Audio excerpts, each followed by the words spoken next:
that expressed pure delight. Even now, when Poppy wanted to murder him, she couldn't help but acknowledge that he was adorable. "You're still going to die," she told him, approaching him in as unthreatening a manner as possible. "Give me the letter, Dodger."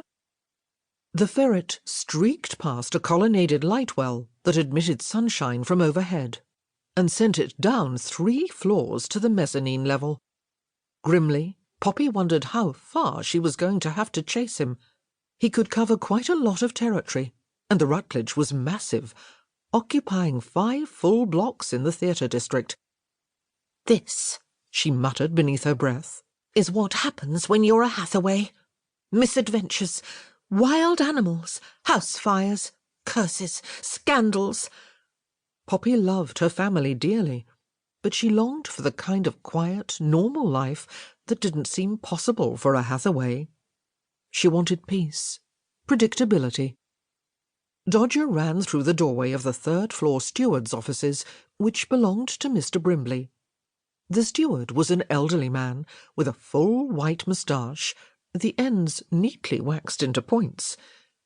As the Hathaways had stayed at the Rutledge many times in the past, Poppy knew that Brimley reported every detail of what occurred on his floor to his superiors. If the steward found out what she was after, the letter would be confiscated, and Poppy's relationship with Michael would be exposed. And Michael's father, Lord Andover, would never approve of the match if there were even one whiff of impropriety attached to it. Poppy caught her breath and backed up against the wall as Brimley exited his offices with 2 of the Rutledge staff. "Go to the front office at once, Harkins," the steward was saying. "I want you to investigate the matter of Mr. W.'s room charges. He has a history of claiming that charges are incorrect, when they are in fact accurate.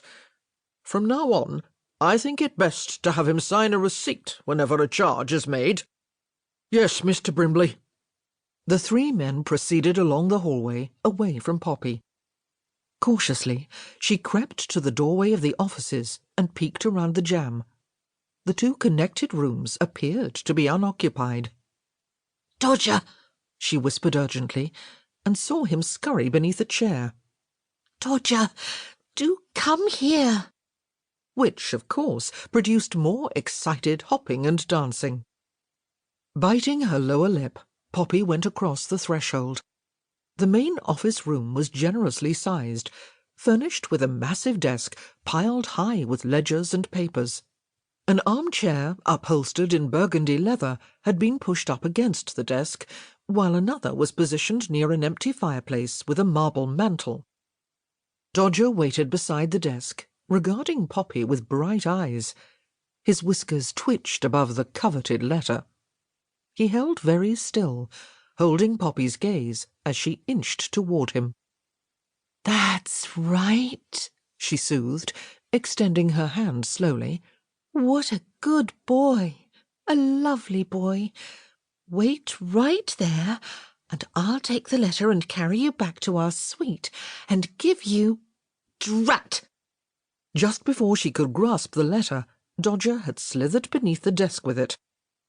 Red with fury, Poppy glanced around the room in search of something, anything she could use to poke Dodger from his hiding place. Spying a candlestick in a silver holder on the mantel, she tried to pull it down, but the candle wouldn't budge. The silver holder had been affixed to the mantel. Before Poppy's astonished eyes, the entire back of the fireplace rotated noiselessly. She gasped at the mechanical wizardry of the door as it revolved with a smooth, automated motion. What had appeared to be solid brick was nothing but a textured facade. Gleefully, Dodger darted from the desk and went through the opening. "Bother!" Poppy said breathlessly. "Dodger, don't you dare!"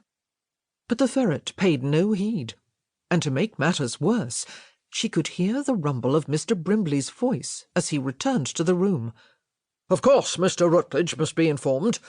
Put it in the report.